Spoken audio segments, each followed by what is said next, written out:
This episode of The Sportsman's Empire is brought to you by Interstate Batteries. Since 1952, Interstate Batteries has been evoking compassion and a trustworthy spirit into the surrounding communities. Interstate Batteries is a mission-driven company fueled by purpose and guided by their values. If you need help locating a specific battery, stop into your local Interstate Batteries retail store and speak with a battery specialist. They even offer cell phone repairs. Interstate Batteries. Outrageously dependable. All right, everybody, welcome back to the Man Therapy Podcast. We've been MIA for several weeks now. We had Christmas break, we had New Year's, like basically kids are off school the whole time. We had sickness that contributed to a couple episodes there, but we are back. We're pseudo healthy and we're ready to rock and roll in 2026. Kyle. Right. Dude, how's your 2026 starting? The way 2025 ended, like nothing life changing, like no big epiphanies that's going to change my life, really. Just kind of nosed back to the grindstone in a way. Yeah. You? I'm one thing I'm excited about is I'm going to join a new gym. And that's going to be good for me. I really liked the old gym that I went to, but it was a class-based gym, as you know, and that means that you can only go when those classes start. And if those times don't work for you, then it's just not convenient. And those times were just not great for me. So, and it's expensive. It's worth it, but it's expensive. So, I don't know about probably not for you, but my health insurance premium increased by 50%. Holy shit. 50%. I'm not exaggerating. 50% it went up by. So that was so that's just a big kick in the pants, big kick in the groin. And so I was like kind of looking at where I could save money and just be a little bit tighter and more responsible with money. And I thought, that $100 a month gym membership that I can't even use very often because those times don't often work for me, that's got to go. So canceled that. And I'm starting at a new place where I'll be able to go whenever the hell I want. And it's cool because it's in between my home and my work. So it'll just be convenient. So it'll be nice. What gym? Top Shape. Oh, dude, that's where I go right now. I was actually going to text you and see. Yeah. I kind of assumed that was. Yep. There's one just south of us and one north of us. So. Yeah. So the gym that you went to, my wife currently goes to, like, it's under new ownership. Yeah. And it's a fairly young owner. Like, I don't know how she got the money to afford the purchase of it. Anyway, like, she's not showing up to open the gym on times. And I'm like, that's a bad look, dude. Like, you can't be doing that. No, dude, if I'm paying for a service and you don't show up to provide that service to me, you get one shot and then I'm dropping and going somewhere else. It seems like a lot of people are already doing that. Oh, I've heard that as well, which is too bad because I really like that place and I like that person. Too bad. Yeah. Because they had a good thing going. I want you to bring this up if I forget this health insurance thing that you talked about in the increased rates there. Because eventually I want to talk about that specifically and things like that contribute to, some stress that Americans have in today's world. So I want to bring that up in a little bit. But outside of all of that, did you have like a stress-free Christmas break? I would say honestly I did. We celebrate Christmas like 6 weekends in a row or something. Yeah. We have all these different sides of the family.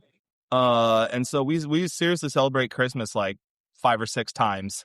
It actually makes the holiday season really fun for me. Like once Thanksgiving starts, we usually have like a couple of Thanksgivings, 2 or 3 Thanksgivings, and then it's like Christmas season for us. And it's every weekend, Christmas somewhere. And we barely have to travel. The farthest we have to travel is 2 hours away. Yeah. And I think I know I've said this to you before, but every single side of my family are like the nicest people you've ever met. So Yeah. like I'm excited to go everywhere. And when I met my wife and then I started we started dating and I started to get introduced to her family and get to know all of them, I was like, this is too good to be true. Yeah. Like Well, they're so nice. There's no yeah. drama.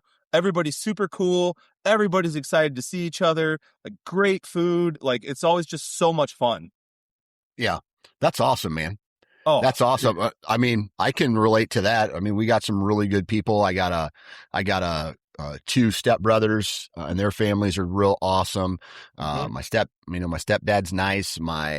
Uh, my in-laws are awesome. There's mhm, only two of them. So it's like, cause my wife's an only child. And mm, then like my dad's side is my brother and his wife and his three kids. And then my dad, by himself now, but I didn't get an opportunity to spend time with any of them because our family got sick for damn near 2 straight weeks, mm, and we mm. missed Oh every Christmas no. gathering. Uh, and then we had one scenario where my brother, his daughter was going in for tonsils to get the Uh-huh. tonsils removed surgery, and we were just coming off being sick. And he's like, "Dude, if you come, there's a chance that she gets sick, and then we have to Yep. reschedule all this." So we just stayed home, Yep. and so it was. It was just like secondary weekends after Christmas. Everybody was sick Christmas Eve and Christmas Day. Like, I think there was a period of time where I was in bed in 2 days. I got out of bed a total of 4 total hours in two Oh straight days. man. Yeah. Yeah, it Been there. sucked, man. Oh, It sucked. Kids were got off and on. robbed. Yeah, exactly. Got Oh. robbed. So that's where we were balancing out. But finally, now everybody's kind of back to normal. We're back into the swing of things, the routine of school and work and Hmm. athletics and things like that. So we're on an upward trajectory, if that Oh, makes good for sense. you. Good for Yeah. you. I'm bummed to hear that. Hmm. It's too bad when the holiday season happens like that. That's happened to me before, and you Yeah. just miss out on all that fun stuff. Yeah. Dude, should we host a little family Christmas for you? Get the costumes out, celebrate. We'll put all the stuff back up. We put it all away. I'll put it all back up. That's We can funny. reenact Christmas morning. Yeah. I'll pass. Um, dude, dude, maybe I'm an Ebenezer Scrooge. Mm. I am just not into Christmas. Hmm. I don't know what it means. My wife is extremely into Christmas. Obviously, the kids are into Christmas because of the presents thing. But Yep. like, I just, maybe it's some kind of deep dive subconscious thing about like when my parents got divorced when they were younger, or maybe me and my family not having a ton of money when I was growing up, and things like that. But dude, I think my personal opinion is like Christmas is overdone, Yeah. and I literally don't care about it. And it's hard for me. And I think it's my wife is like, "Hey, are you going to put Christmas lights up?" I'm like, Yeah. "Yeah, sure, honey." So then I spent 4 hours one day putting Christmas lights on my steep ass roof, right? Yeah. And Yeah. then, "Hey, what are we doing for Christmas presents?" And I'm just like, "Okay, so there's a couple $1,000s. It's just like it's ridiculous, right?" And Totally agree. so I just am not into that. Yeah. My favorite types of family gatherings are like 4th of July Uh-huh. or Thanksgiving, because Uh-huh. there's no dressing up. There's no trying to make other people happy. It's just show up, eat some good food, bullshit for a while, Yep. and then Yep. go. Right? Yep. Yep. I don't Yep. know, man. I don't know. I I wonder. I think I think you're right on. I think you do know. Mm, I think Christmas has gotten spoiled. I think for me Thanksgiving's where it's at. yeah. Because it feels is in terms of like family. So 4th of July is super fun because it's family and friends. It's like Yeah. anything goes. Everybody's in a great mood. That's super cool. As Hmm. far as family connection, I prefer Thanksgiving over Christmas because it has the same weight, the same meaning Yeah. as Christmas, in that everybody treats it as special and people will travel to be together for Thanksgiving. But there's none of the extra stress around buying presents and wrapping stuff and keeping secrets and all the crazy, like, decorating's a lot less, and the Yeah. weather's usually not as cold and all that stuff. So I think Thanksgiving is superior to how we do Christmas. I'm not shitting on the Christmas holiday. I'm shitting on how we do it. Yeah. Do you tend to see a increase in people wanting your services as a counselor in the holiday season, like that colder winter months, Mm-hmm. Thanksgiving to New Year's timeframe? Yeah, yeah. Really, the winter months, generally speaking, yes.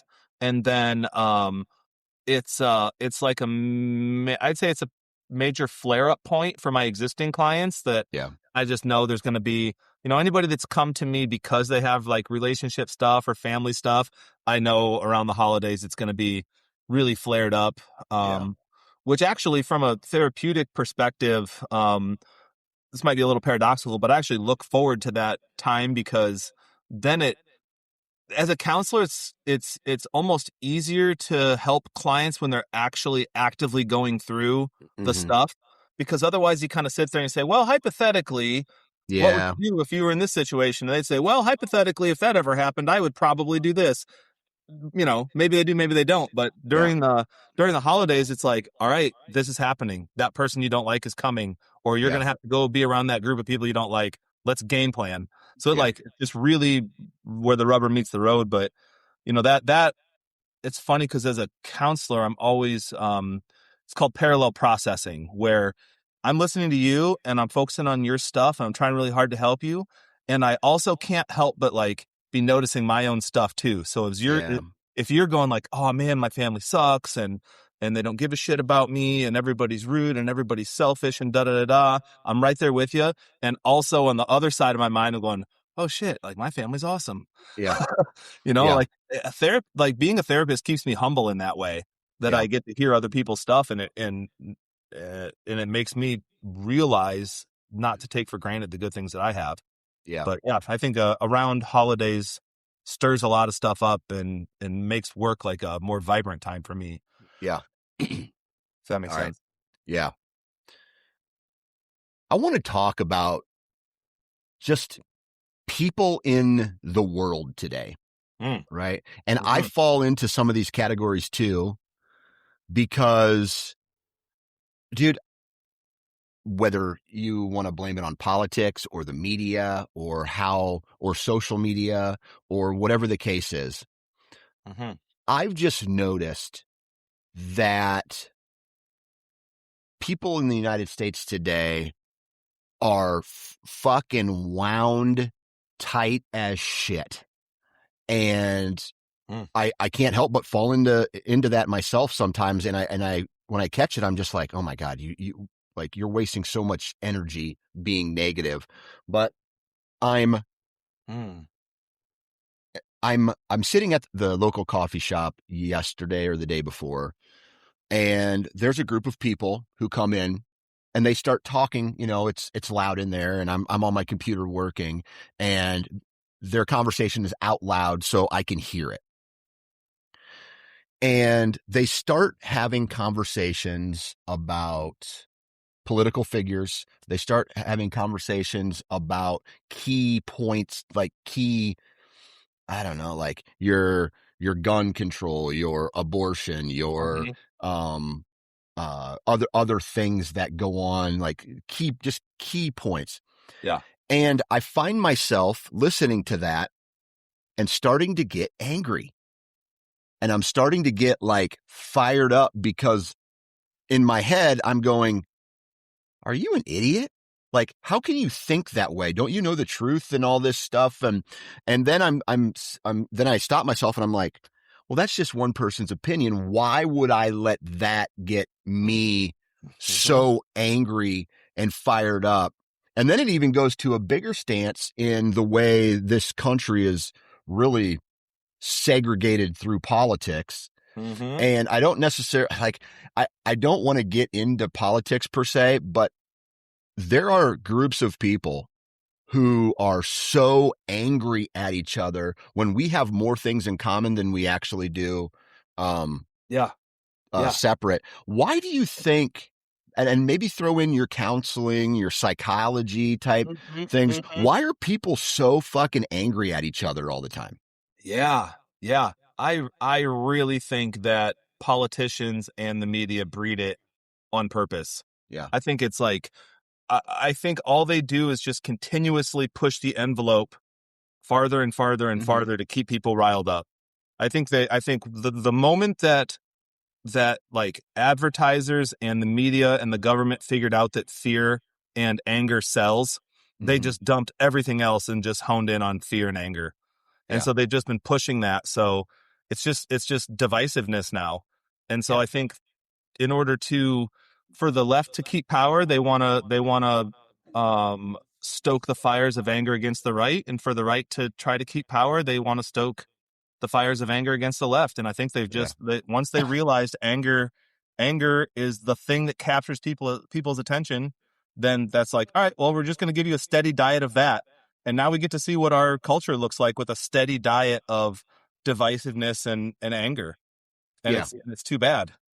Yeah. And also I think the social media sucks really bad because the algorithms will just give you what you want to see in a way that, like, you 30 years ago, newspapers did have a slant, but there were only like a number of newspapers to read, and you weren't getting Hmm. barraged with the average dipshit's opinions, right? Yeah. Yeah. And you could read stuff like, I think the papers were probably more centered than they are now. The news outlets were a little bit more centered than they are now. Now you know exactly which ones are really far right and which ones are really far left, and it's pretty ugly. But no, I think that they've given us what we have shown works on us, Yeah. and so now things suck really bad. Yeah. And so I get on social media to post because I have a digital company, and in order for me to promote my digital content, I have to post on social media, right? Which Yeah, I absolutely hate social media, man. yeah, It sucks you in, and then you wake up and you're like, where have I been for the last 30 minutes or seriously. whatever, right? Yeah. And so I was doing my daily posts, and I started to scroll a little bit, and I stopped on something that I agreed with. And it was a guy basically telling, um, giving perspective on certain things from his point of view. And I happened to agree with it.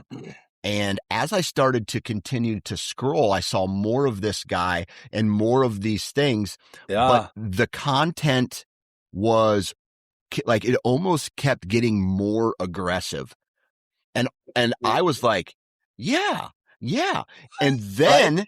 then I had what it's almost like I had they purposely give me something opposite of that Mm. for this emotional trigger that Yeah. starts to make me angry, Yeah. and it keeps me going and going, and I'm like, there's got to be a psychological thing there Yeah. where it's just like they know what they're doing. Agree, agree, agree. Boom. Give them something they strongly disagree with, and Yeah. it gives them. It made me angry. It Yeah. made me be like, what? Yeah. Look at this dipshit. Look, there's no way of, like this, Yeah. and this, and this. Yeah. And I see it now. I kind of see it all the time. Do you from a professional standpoint, and maybe it's not social media, but it's like, like dad, like I agree with dad, I agree with dad, I agree with dad. Mom comes in the room, says some shit. Now I'm like, I disagree with mom. And then that is part of like this, like relationship problems that people have, or I don't like, it's a Yeah. very complex of way of asking, do you see this in your profession? Hmm. Hmm. I basically what we're talking about is conditioning. Like you get conditioned to think and feel a certain way, Yeah. and then I think you're right that something that when you get presented with something that goes against your conditioning, it gives you an averse reaction to it. Hmm. um yeah, I think in really unhealthy families there are alliances that can happen um where like a child can become aligned with a parent. I think that's ugly when that Yeah. happens. I don't see that specifically a ton. I mean, I see a lot of alliances, but I don't see as much of like, I don't think it's done as much on purpose. I definitely think that it's very psychologically sophisticated, um, in social media and advertising and marketing and the way that our news is presented to us. Hmm. Like they know exactly what they're doing. They know, I think the kind of the classic phrase that I'll just paraphrase is they know us better than we know us. Yeah. And isn't it just incredible that in probably 30 minutes of scrolling that you lingered on one thing, it noticed that you lingered on that because Hmm. it's tracking how long you stay on one spot on your phone. And Yeah. it's like, oh, cool, let's give him more of that and see if he lingers again. And then you do, and it's like, oh, he likes that. And then it gives you more and more. And in Hmm. 30 minutes, it'll build you your own echo chamber. Hmm. It's just incredible. Yeah. I remember having a really stark experience that I feel the way I do and lean the way that I do. And I thought, geez, I know this is happening. So let me purposefully hear some points from the other side. I just want to be open-minded. Let me hear some Yeah. points from the other side. And so I started looking up, well-known people on the other side, so to speak. And my algorithm flipped quick. Yeah. It thought that I flipped. Yeah. And I thought, oh my gosh, if I'm not careful with this, I would just follow it wherever it led me. Hmm. And the tricky part is, if I wasn't, not that I'm super savvy about it, but if I was even less savvy, like I wouldn't notice it happening. I would just think that was right. Hmm. I wouldn't think twice. I would just like Yeah. happily be led by the hand down that rabbit hole. But instead, I was like, holy shit, this is crazy. Like Yeah. all of a sudden, it's just giving me a super steady diet of the other side and all of their really good points and not giving me mine at all. And then, giving me all the counterpoints to the things that I believe. And another thing that's really crazy is there will be a video and the algorithm will know the way that you lean and it'll show you a certain set of comments on that video. And I can watch the same video and it'll show me a completely different set of comments. Mm. Interesting. Isn't that wild? That's That's so wild, sophisticated that it's able to do that. man. And meanwhile, you know, because I've fallen victim to it. And what I mean, fallen victim to it is I think they do that. They obviously do that for a reason, so Yeah. that you start to comment some irrational comment. Yeah. It's like, you like to murder babies, or you like Yeah. to, whatever the case is of Yeah. whatever Yeah. Yeah. topic, Yeah. like, Yeah. some hot topic, and someone, my body, my choice, Mhm. whatever. And then it's just, and then you're instantly starting to hate somebody. Yeah. Yeah. You're instantly starting to hate this person that you've never met before Yeah. based off of a comment that they've left. I Yeah. don't know how many times in the past I have had these comments typed out all the way, especially in the hunting space that I kind of live in, where like somebody said something outrageous and I'm just Yeah. like, you dumb ass piece of Yeah. shit, Yeah. like blah, blah, blah, blah, blah. Oh yeah. Oh And yeah. then I've just like deleted it. Right. Smart. And then like, and because I'm just like, it does not matter, man. And what Yeah. you have here is then you have people who are profiting off of the division, and they're doing stuff on purpose in order to get people. They bring no value Yep. to whatever space they live in Yeah. other than conflict. Yeah. And Yeah. they're getting their likes and clicks because of controversial Yeah. topics, but there's nobody out there really trying to fix the problem or try to find ways to bring people together. Oh, Instead, absolutely. everything is Because there trying isn't to get, money in that, and that there's a term for that. It's called rage baiting, which I'm sure mm-hmm, you've heard that before. But it's yeah, like I get paid for clicks, so I'm gonna do whatever gets me the clicks, and yep, I don't even, dude. If I'm greedy enough, I might post stuff that goes against my own best mm-hmm, interests or against my own actual beliefs, beliefs, just yeah, because I know that it's gonna stir people up and I'll get clicks. yeah, Yeah. yeah, and Um, so Well, just a couple more thoughts on that. yeah, Now it's so sophisticated that you don't even know if those other comments that you're reading are even real people. oh, Those 100%. could be fake comments just left there Fake by posts, AI. fake dude. posts, and they are fake posts and fake comments on those posts that are designed to rile you up because it knows you Yeah, well enough. That's pretty yeah, wild. And I've yeah. been, years ago, I fell into it and had, big debates with people online, and I'd get into it with my friends, that are like, that have different beliefs, and dude, it never went anywhere. It was Hmm. never helpful. It was never productive. And so Hmm. I smiled a little bit when you said that you would type out a whole response and then delete it. Good job for not getting in the water, because Yeah, I've done that too. I mean, I've done it both ways, and I've learned to like not do it. And I've done that probably even recently, where I type out a response. I'm like, dude, what are you doing? yeah. One more thing. I wish I could remember who said this, and I think it was a comedian, but their point was that, like, when something happens, or when there's some controversy or something bad happens in the world, and people want to post like, oh, thoughts and prayers, or oh, Oh yeah, this is my position on that, or oh, I stand for so and so. yeah. They're not really necessarily even caring about the topic. They're more saying, don't forget about me. Yep. Don't forget about me Anthony over here. Jeselnik. Yeah, Anthony it was Jeselnik said Jeselnik. that. Yeah, yeah. Yep. And when he said that, I was like, "Oh my God, that's so insightful. Yeah. That's so freaking true."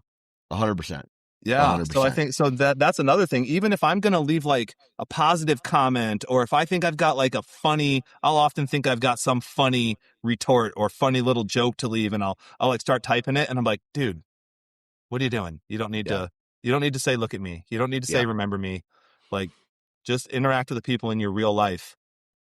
Yeah. What about the actually go ahead. It looks like you want to say something. No. I want you to finish this topic because it's going to probably lead somewhere. What Oh, about what? yeah, yeah. What about, do you know people in your life that just narrate their life online Mm-hmm.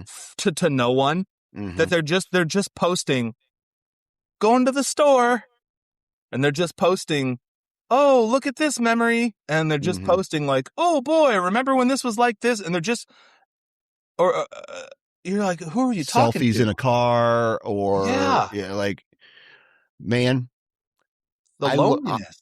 yes, I look at something like that, and it's just like one of the things that I've kind of noticed is um, single mom, like single moms, or people who have been divorced, or people who don't are not in relationships or whatever, and they're just like they post this stuff, these memes that's like, here's all the things a single mom has to go through in a day, whatever, and it's just like basically what you're doing by posting this is saying I am sad and I am lonely, Yeah, right? yeah. And like, You're so strong, girl.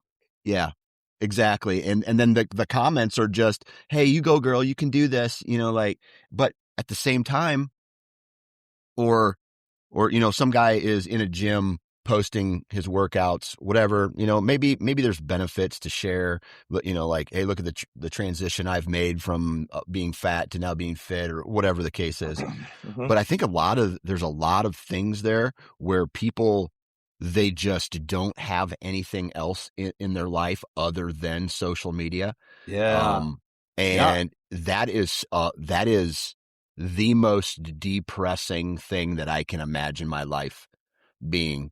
And yeah, so, yeah, like, if there is anybody listening to that, like, get off social media, dude. yeah. And Like, to take it one step farther, get off of social media and go start exploring hobbies. mm-hmm, Like, go find something that you're into, mm-hmm, and nobody else has to think it's cool. Just go do a thing that you like to do and have a real life experience. yeah, I think you just like put your finger on something that I've noticed for a long time, and just didn't know how to say yeah, exactly. That yeah, that yeah, they have nothing else. They don't have anything else of substance yeah.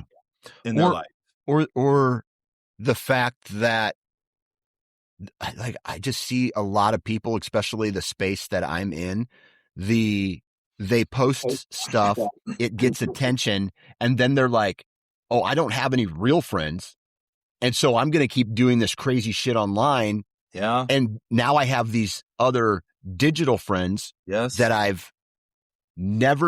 will never meet, I'll Yeah. never see, but I get this gratification because of a like button. And that also is extremely sad. Yeah. Right. Yeah. And dude, I agree. that's the world we live in today. Mm-hmm. Right. I heard a pretty cool statistic, not really cool, but kind of scary. It's just like the average kid has less friends than 10, 15 years ago. The average like 13-year-old has less friends because they're on their devices. They're spending hours a day on devices. Yeah. As a parent, I think the biggest mistake I personally ever made was gave my daughter a phone. Mm-hmm. And I am very strict about, she's not on Facebook. She's not on social media. She is on Snapchat, but she tells me that it is because of being able to communicate with her friends. Whatever. I'm giving, like, there's no problems yet with it. Right. So I'm giving her a little bit of freedom to have that. But the second, like, I'm straight up looking for reasons to take it away. So if there's anything bad with that, then it's over. Yeah. Then it's over. I agree. And they say monitor. Yeah. Monitor. Look at your kid's stuff and have that be a condition of them even having Snapchat or a phone or anything. It's like, if I let you have this, you are agreeing. I might even have my kids sign an agreement. Yeah. You're agreeing that I can get on this at any time and go Oh, yeah. through, and I will. And I actually do. Like my son plays Roblox, and Roblox, there's a lot of horrible stuff on Roblox. Right. It's really hard to police, but I get on his Roblox all the time. And like, dude, I'll get on there and there'll be like 50 different people that have sent him for friend requests. And I just go delete. I told them you cannot have any friends on there that I don't know who they are physically. Yep. And so I look at that and I'm just like, I don't know. I am responsible. Parents are responsible for this. I know you know people. I know you've seen people. We go to some of these athletic events or we go out to dinner and parents don't even know how to parent anymore. They give their kid a tablet at dinner or they give them at an event or something like that, or even in their home so they don't have to parent. It's fucking crazy. Yeah. And then the second the kid comes out of the trance of the device and starts asking questions for things, the parents get frustrated and then they have to, they're just conditioned to give the kid a different device or set another game up or whatever the case is. And it's a straight up lack of parenting. Kids are not learning patience anymore. And do you know how important learning patience is in this fucking world we live in? And I'm sorry for swearing so much. I gotta stop because I'm getting fired up. I get to see, as a coach, there's no instant, like a kid is, they're not good at something and they instantly want to quit. Yeah. And there's no instant gratification. And so like whether it's throwing a baseball or swinging a bat or being a wrestler or football, whatever the case is, they're not successful at it. Like these video games that have no end to them, they want to quit. And now they're just, it's leading all these kids. And then there is the factor that, dude, I got to talk to you about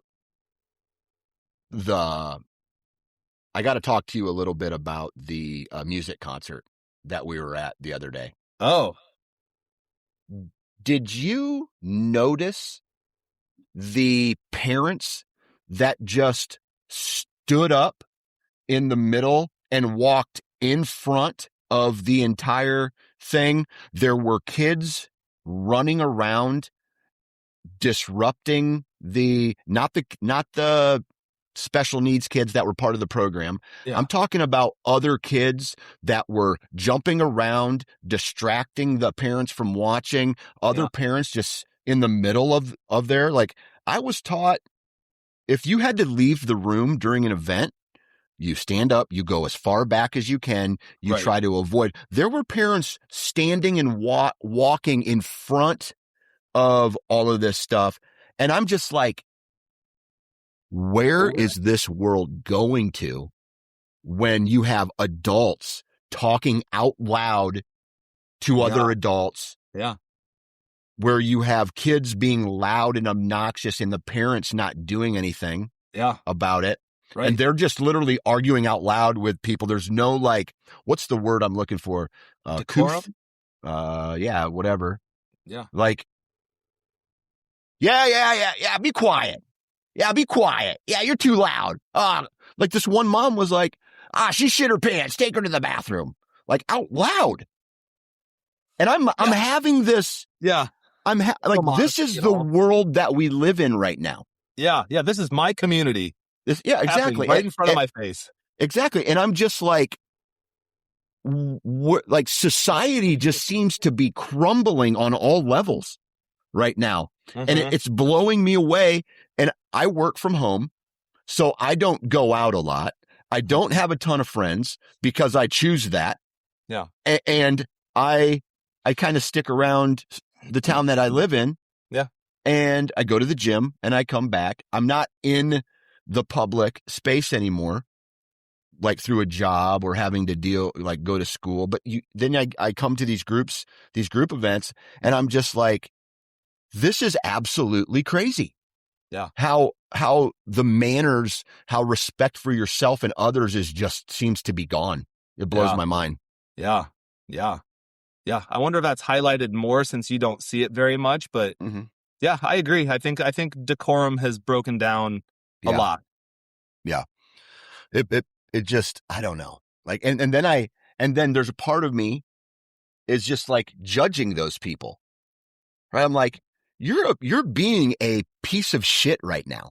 Like, I think that the right thing to do would be and this leads me to a question. I've heard the term like sins of my father or sins of my mother. Do you ever run into scenarios where people make excuses for their own behavior because they were raised a certain way and they're blaming their sin or their illegal or unlawful or unethical behavior on their parents? Oh, totally. What's that like? Yeah. Well, that's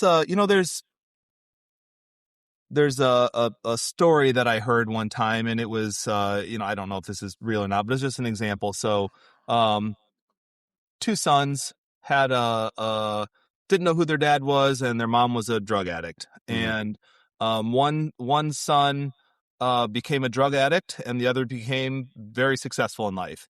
And then you ask the drug addict son, like, what happened? Why'd you become a drug addict? He's like, well, I didn't have a dad, and my mom was a drug addict. Like, what do you expect? Yeah.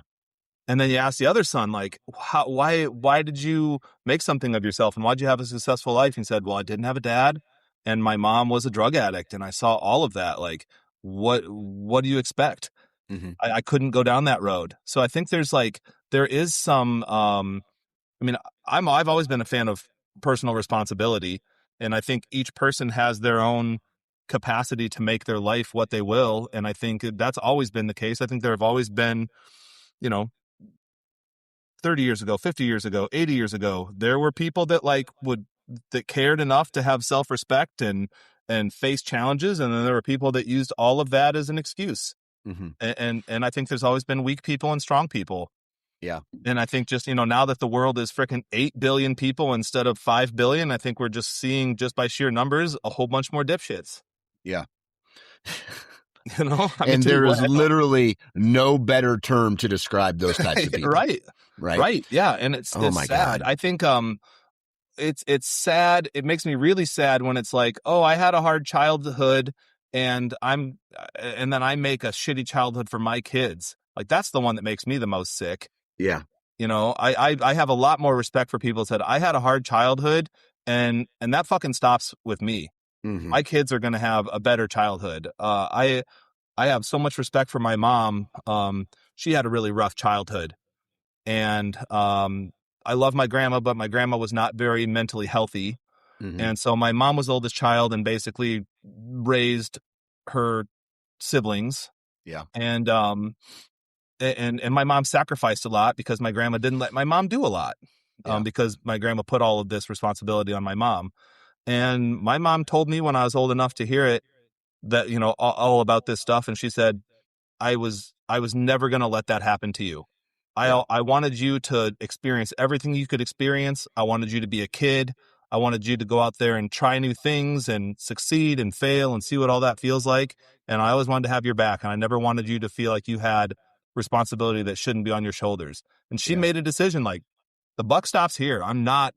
Yeah. It's called Okay. generational transmission of family patterns.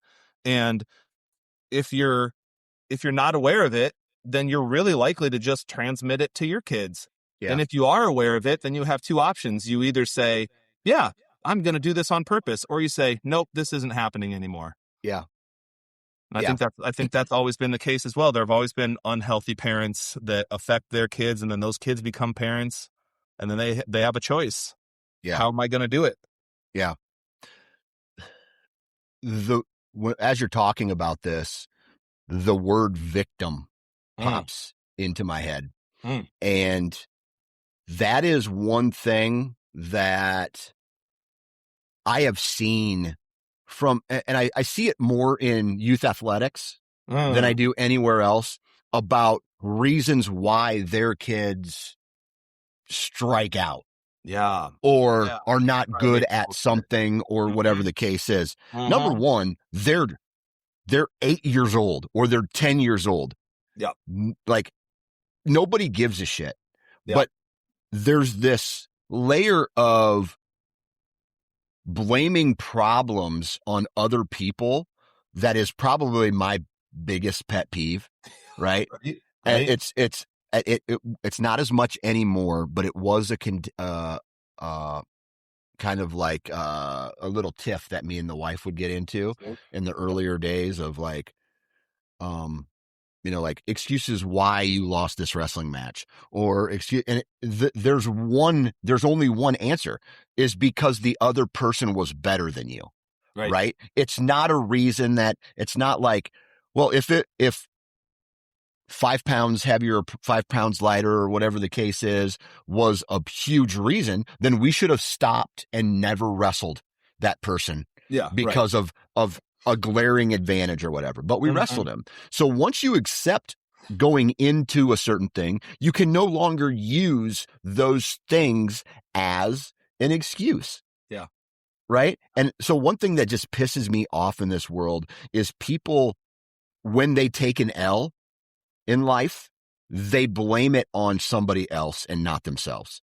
Yeah. Like I just, Yeah. and I don't know how you parent your kids, but I'm pretty tough on my kids and am very adamant trying to not let them ever play any type of victim card. Yeah. Like, the second my kids try to play some kind of victim card, I Yeah. axe it.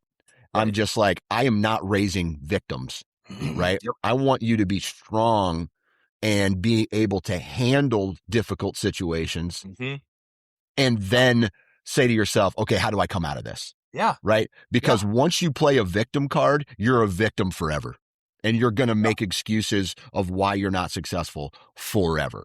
Yeah. Right? I totally agree. Yeah. Man, Yeah. Yeah. blows You're my mind. preaching, you're teaching and cultivating and role modeling accountability. Mm-hmm. And you know what's cool about that is that accountability is empowering. Mm-hmm. When you're a victim, you feel weak.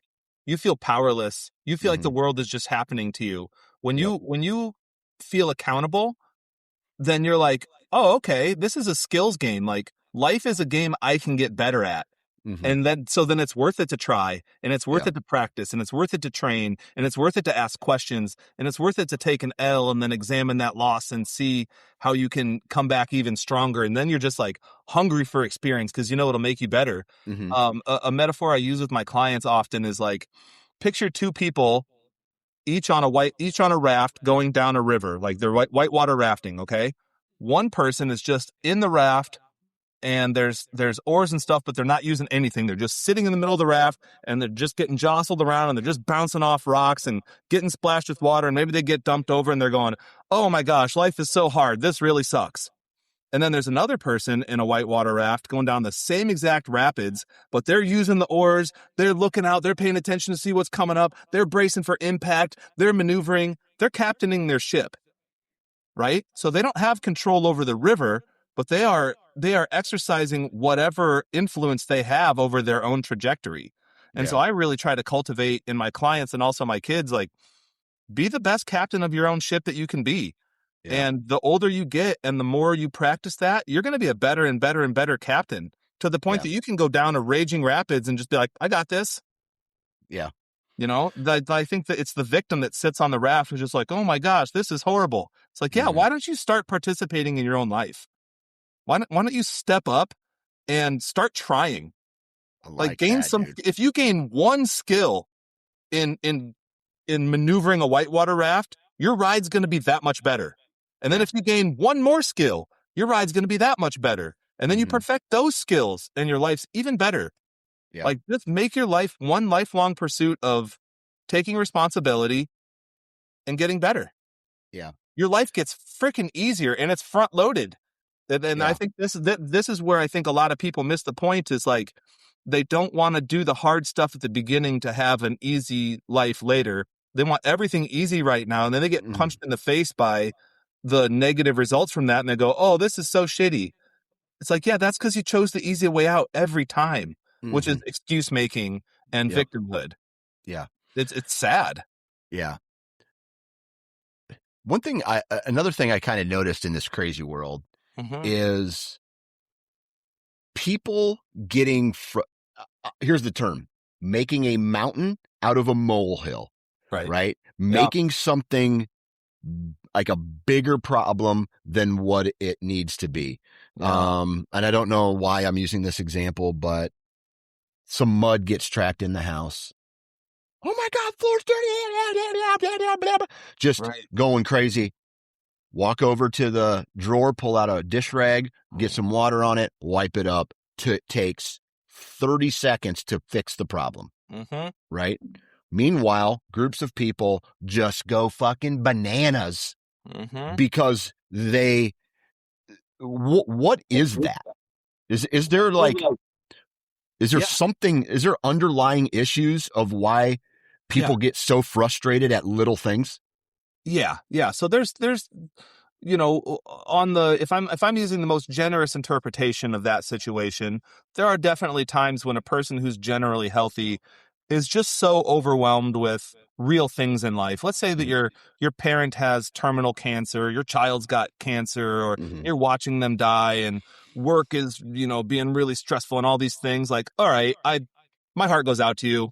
You're Yeah. you're irritable, you're short-tempered. It's because you've, like, you have a lot, you have a large capacity, but your capacity is pretty full. Mm-hmm. Okay. I respect you. The less generous interpretation, or what's true for a lot of people also, is that they're just undeveloped people. They just haven't taken that, nobody's shown them, or they haven't realized for themselves that they can take some personal responsibility to develop themselves. And I tell my clients all the time, like, getting better doesn't happen on accident. Like, you have to do it on purpose. If you don't if you recognize that you're frustrated all the time and can't handle little things like mud on the floor, that's not magically going to get better. You have Mm-hmm. to make it your absolute goal to stop getting frustrated about stuff like that. And it's going to be hard at first. And you're going Yeah. to have to, when you're about to get frustrated, you feel yourself getting frustrated, you're going to have to say, no, this is something I'm working on. And Mm-hmm. you're going to have to take a moment, and then you're going to have to choose your reaction. And every time you do that, you strengthen your ability to do that a little bit. Mm-hmm. And so then you just keep piling up those tiny little wins, and you get better at life. And then somehow magically life gets better. Life feels Mm-hmm. easier when you're a stronger person. It's like Yeah. it's like some total wimp that's never lifted a weight in their life. A little bit of weight feels very heavy to them.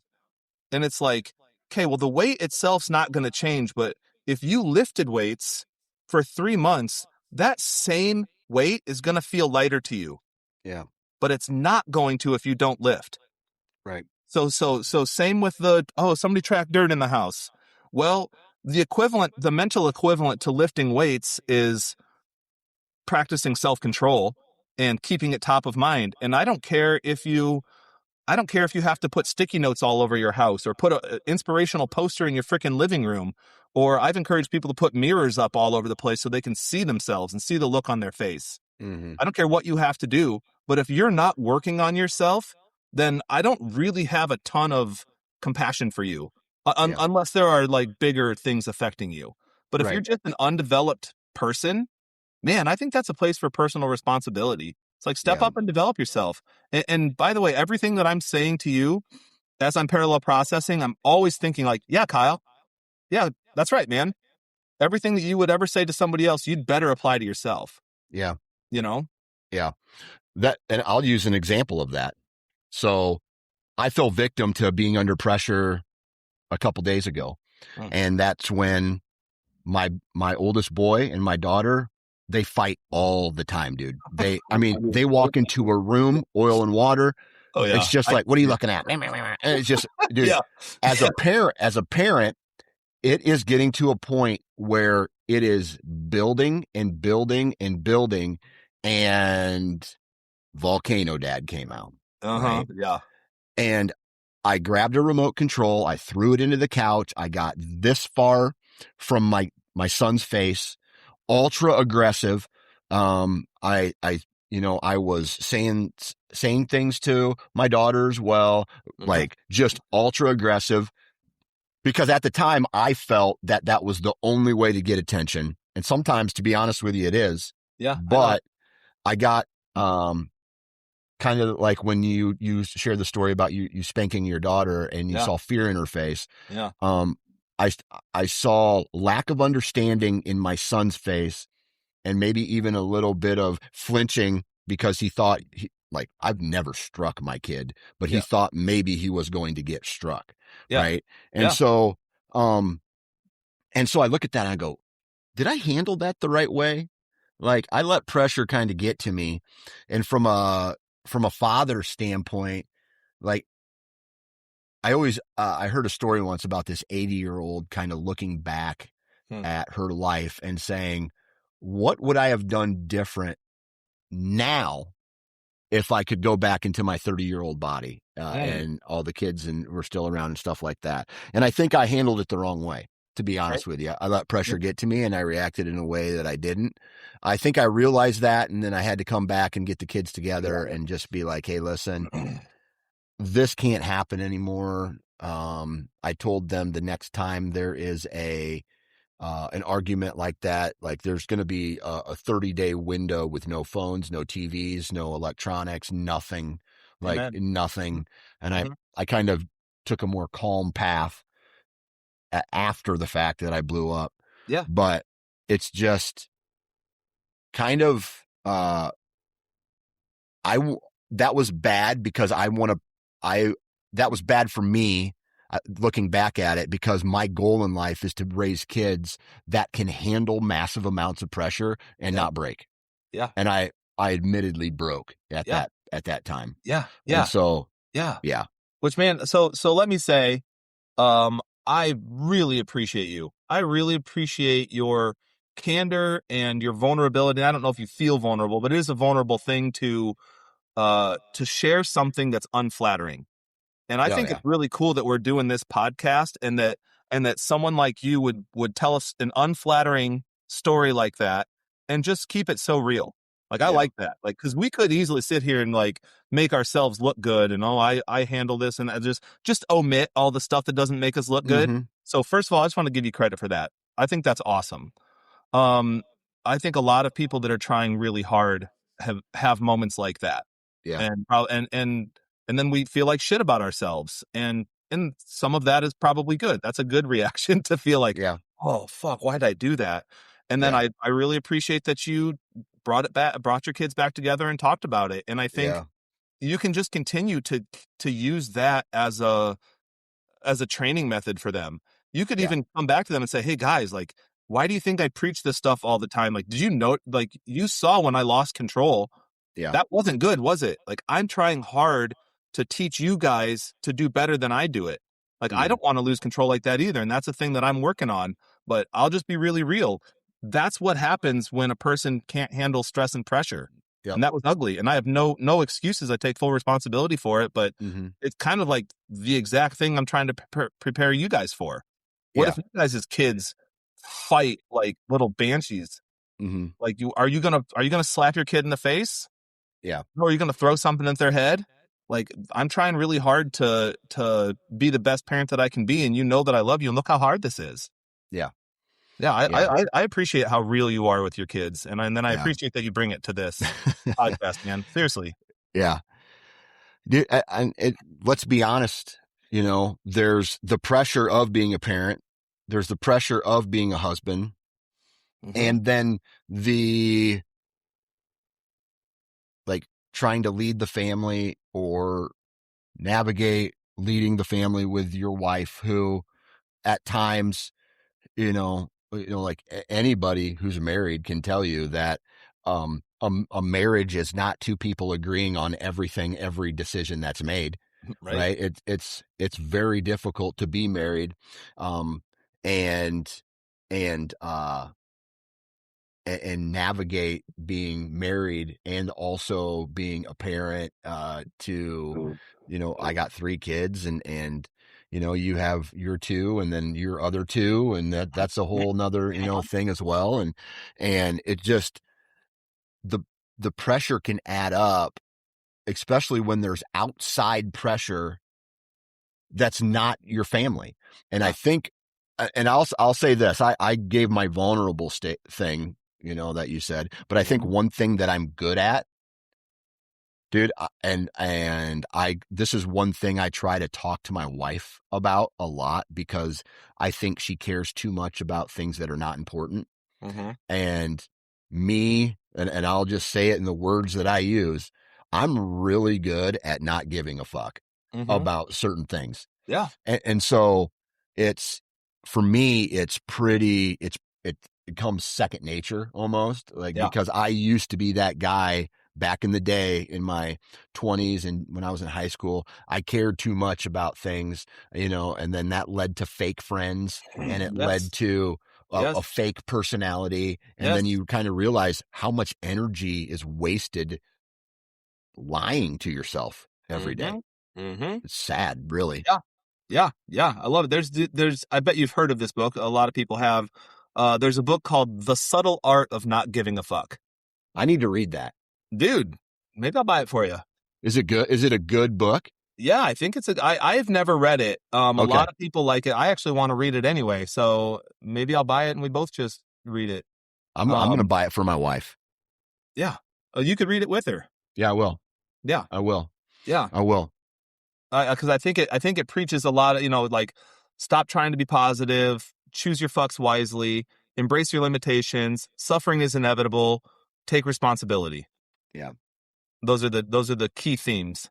It's Yeah. like, yeah, I can get on board with a lot of Seems that. like a whole bunch of no-brainers. You know what I Yeah, mean? right. Like, A bunch of oh, obvious stuff. I should be more positive.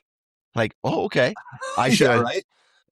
I should stop blaming others for my problems. Oh, Yeah. oh, wow. Yeah, And you know what's funny? I like how you're saying all that right now because again, these are common conversations that I have with my therapy clients, and the discussion that we have around it is insight is good, but insight is not the same as change. So like yeah. to say, "Oh, I should like be more positive. Oh, I should stop complaining. Oh, I should control what I can control and then let the rest go. And oh, I should just prepare the best I can because that's what I can control and then be okay with whatever the results are and then Mm-hmm. move forward from there." It's all fine to know that cognitively, but if you're not actually doing something to apply it to your life, then it's just mental masturbation, Yeah. you know? And a thing that you'll probably connect with as well is uh, a lot of people will use the stress of their life as an excuse, like, well, how could I possibly? Look how stressful things are. Or, Yeah. oh, I've got anxiety, so I just can't do this. Or, Mm-hmm. oh, my parents or my upbringing was like this, so I just can't do this, and it's a lot of shrinking. Yeah. And a lot of that stuff, I wouldn't discount anybody's stressors or the weights that are on them, but I'm much more interested in helping somebody build their capacity. Mm-hmm. So like maybe you've heard the expression, don't wish for smaller problems, work for broader shoulders. Mm. So like the idea is you can handle more in life. And it's okay to take emotional stock of like what's going on with you. It's Mm-hmm. okay to say, yeah, you know what? I didn't have good role models for how to manage my temper, or geez, I just have a bad temper and I don't know where it comes from, or whatever your problems are. Fair enough. Like, Mm-hmm. I actually do encourage people to take mental and emotional stock. Like, be really fucking real with yourself about who you are. And, but don't just stop there. So from there, that's the time for self development. Yeah. Okay. So that's just highlighted some places that you need to develop yourself. Yeah. Yeah. And I think people stop because they like to have the excuse, and they want the woe is me, and they just sit in their shit. Yeah. And it's like, don't just sit there. Like, start developing yourself. Mm-hmm. If you get a tiny bit better, life gets a tiny bit easier. And then you Yeah. get a tiny bit better and life gets a tiny bit easier. And Yeah. if you keep doing that, life gets easier and easier and easier. Yeah. I don't know why when you started talking about that, one of the I had this envision of this show called My 1,000 Pound Life. Oh yeah. And it's like morbidly obese people talking about how hard it is to not eat an entire bag of Doritos, or Mm-hmm. it's just Mm-hmm. like, hey, you gotta start moving forward. Or like, for me, I know that if I eat a bag of Doritos, I might get a little bit of a tummy ache. My life's not over. But when you've gone to a point in your life where you're 1,000 pounds and you're literally leaning against like back, like, death's door, basically, and Yeah. a bag of Doritos somehow magically gets in front of you and you eat the whole thing. And then you say, well, I had a rough day. Like, Yeah. like Yeah. your day has not been rough. You've been in the same spot all day, Yeah. right? Right. Like, how Right. rough can your day actually be, Yeah. right? And Yeah. then it's just the excuses, and then I don't know. I don't Yeah. know why No, that was no, so no, true funny. enough. I think that's just an example of how bad things can get, you know? Exactly. And so Yeah. like for a person like that that just does a bunch of woe is me, Mm-hmm. you know, I don't have as much compassion for it. But as somebody Oh like no. that, if they're like, hey, I want to turn things around, but it's exceptionally hard, I Yeah. can get on board with that. Like, yeah, this is hard. And if they're like, I have a habit of eating this much, or I've ate this much for so long that my stomach is very expanded, and if I Yep. don't eat that much, then I get hunger pains and da da da. I'm like, all right, let's Yep. take stock of everything that is, and then let's start making a path forward. Yeah. And it's not easy. Yeah. I will say this, speaking of things that are not easy, and maybe I'm bragging a little bit. Maybe I Mm-hmm. need to tell the All right, world, or our let's five hear it. listeners, or whoever. Yeah. Um, my wife and I are 8 months sober, no alcohol in 8 months. Okay. And the the crazy thing about that is I've I've I've gotten past a point where I like want to have a drink now. Like, Yeah. I'm past that point. Yeah. But it's crazy that there are still triggers that make me want to have a drink. Like It's what? like, I don't know what I sometimes they're so subconscious that I don't know what it is, Mm-hmm. but I I was driving down the road and like taking the kids to to like a athletics, to wrestling, and in my head I just, something popped in, and it's like, maybe it was a song on the radio, maybe it was something where it's just like, I want to I want to have a bourbon tonight, and I want to get a buzz tonight. And I was like, whoa, where did this come from? Right. Right. Where did this come from? And Uh-huh. so, I was like, thank God I have, I don't know, I call my wife my alcohol accountability partner in a Mm-hmm. way, because I feel like if I had a drink, I would be letting her down too. And Mm-hmm. I don't Mm-hmm. want to do that. Mm-hmm. But it came, but then it went, Yeah. right? But Yeah. so I can see how difficult it would be for someone who is addicted to social media or pornography or alcohol or drugs, Food. or, whatever. And I get it. It's crazy how these little things pop up in your life that are like, do things that are bad for you and your body. Like, Right, they right. pop up. I don't know. Yeah, yeah, I don't for know real. what all that means. Yeah, the cravings that can come Yeah. up. Yeah, absolutely. It takes I don't fully know all the science behind it, but I was reading that there's basically a part of your brain that if you if you force yourself to do hard things, or if you force yourself to be disciplined, or you don't allow yourself to do the thing that you want to do, that part of your brain literally gets bigger. It gets Yeah. stronger. And Yeah. so when that part is undeveloped, because I know I've used the word, that we're underdeveloped people. If that Hmm. part of your brain is underdeveloped, then you're not going to have a very strong ability to turn things down, or to, like, be disciplined. But man, each tiny little time that you do it, you're strengthening that part of your brain a little bit. And Yeah. then if you can do that, that compounds over time and over time and over time. If you can keep doing hard things, then you'd become the type of person that can do hard things. Yeah. I Absolutely. think that's really cool that you hung in there. What would you say what was your motivation to, like, stick with it? Like, I know what your motivation was to stop, but, like, when it when you were, like, in the thick of it, and, like, man, God, I could go for a drink right now, or whatever, or, like, just your routine is a trigger, like the things Yeah. that you normally would have done, and you're, like, trying to force yourself not to. What did you connect with inside that helped you not give in? 100% my wife. Okay, I same one. felt, I felt that if I started drinking or had another drink, then somehow that would lead to her having a drink. And then that would lead to her and I starting to drink again. Mm-hmm. Mm-hmm. And so I did not want her to get to a point. So I have just held on to it.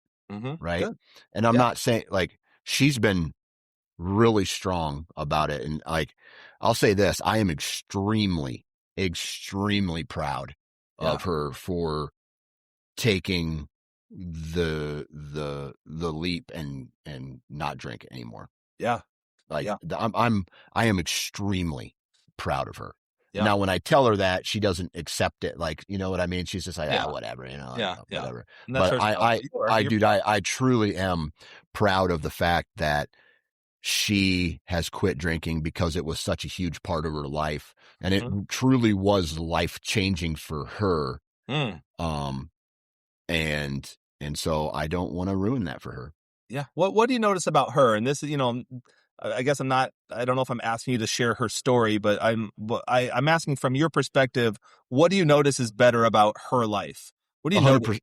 100%, 100%, the anger and anxiety in her life.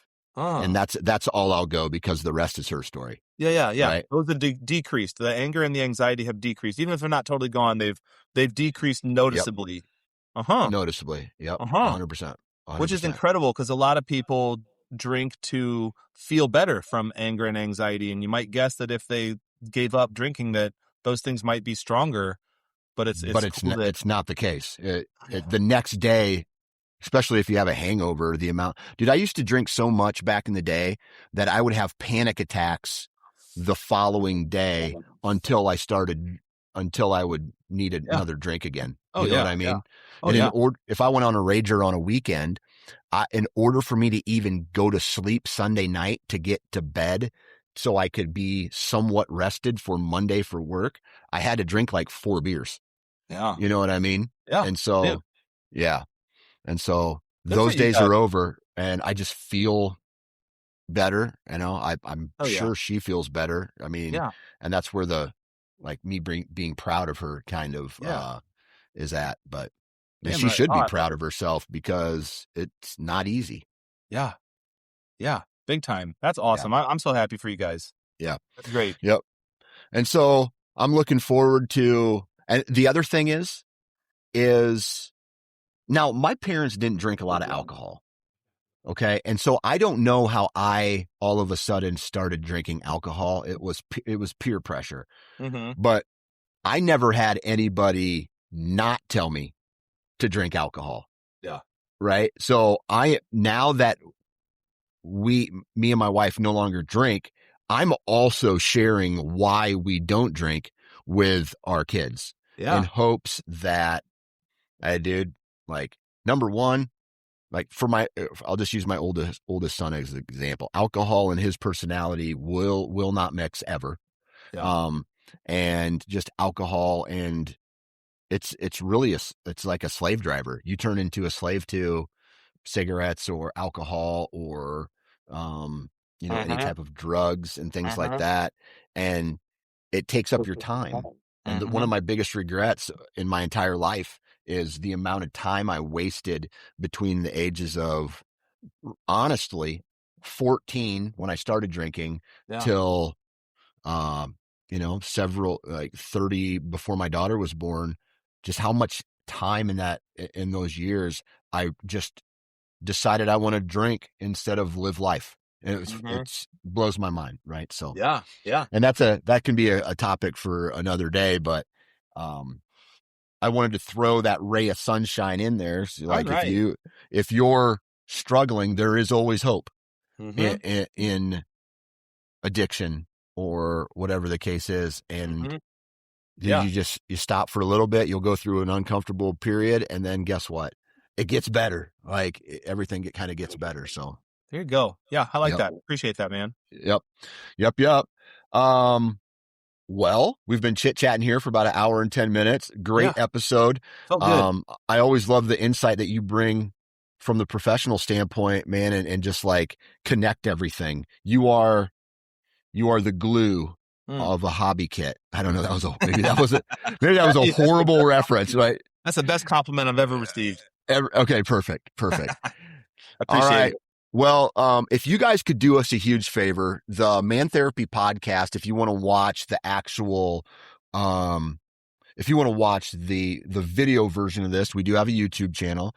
If you want to subscribe to that, we'd really appreciate it. Go to iTunes, go to Spotify, Apple Podcasts, excuse me, wherever you download the Man Therapy podcast. If you could give us a 5-star review and let everybody know that this is maybe a little educational, a lot relatable, and it's just two dudes talking about the problems of the world, right? And that's, I think, really all we want it to be Mm-hmm. at certain times. So, Yeah. Kyle, any final thoughts before we send it off today?